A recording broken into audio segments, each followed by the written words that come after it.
Hello and welcome to another edition of Mailbag.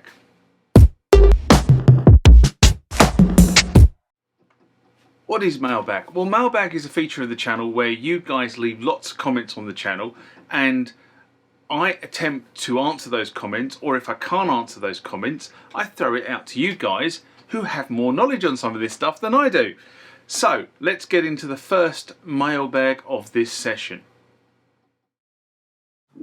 Remember, like, comment, subscribe to the channel. Go over to Instagram and follow me there. Go over to Facebook, follow me there. That's where the normal notices are. And consider becoming a Patreon.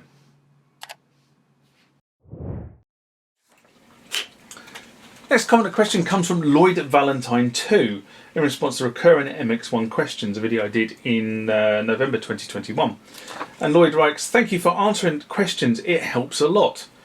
I just got my MX-1 and was wondering if I could separate the TR-8 instruments so I can master the kick and snare separately through Ableton channels and the rest of the instruments on the area USB channel, because I don't own a Mac and making an aggregate device is impossible on Windows.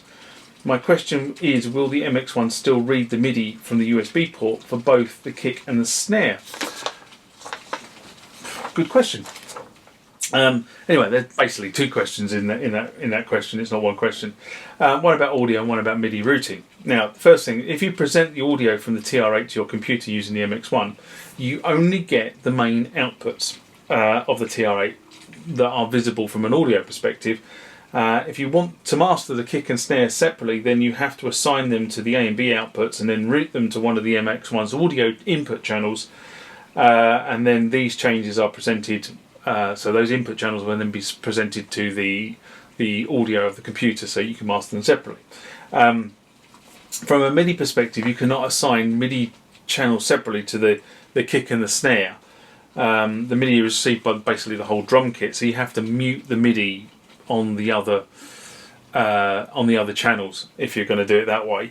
But each instrument in the kit is assigned to a separate key, so you should be able to just use the keys in your MIDI software controller.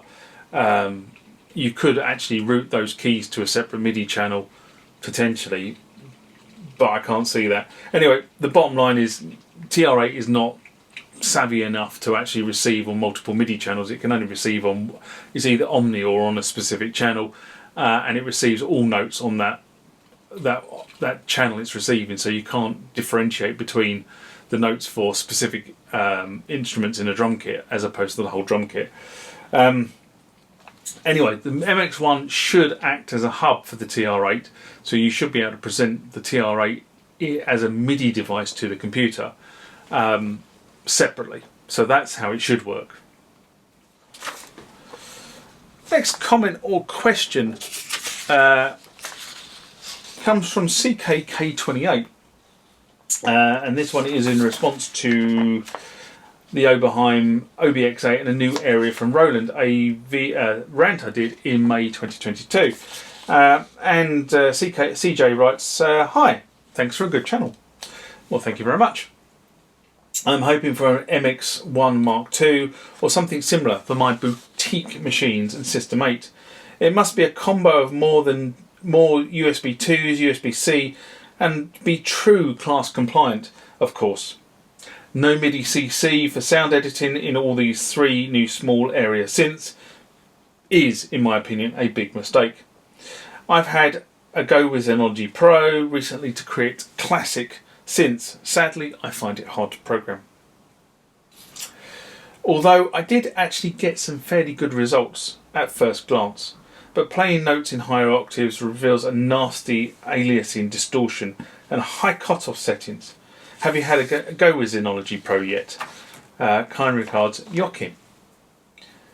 Now, sadly, I think Roland is not concentrating on the MX-2 or MX-1 Mark II, whatever you want to call it, but all of me thinks what you've listed would be actually on my requirements list and ultimately sensible.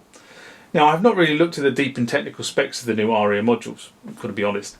I've decided that I wouldn't be buying them as the buttons were too small have most of the functionality in other instruments. But no CC for sound editing I see as potentially a limitation, as do you. I wonder if Gary over at the Death Beats knows that this, as I know he has ordered the T8. Again, I have access to Zenology platforms through my Roland subscription, but I really, brutally honestly, made very little use of it. I'll open the forum to anybody else who thinks or has a comment, positive or negative, on the Zenology Pro platform. As I say, I just don't have enough experience with the Zenology Pro to actually really garner an opinion on this one.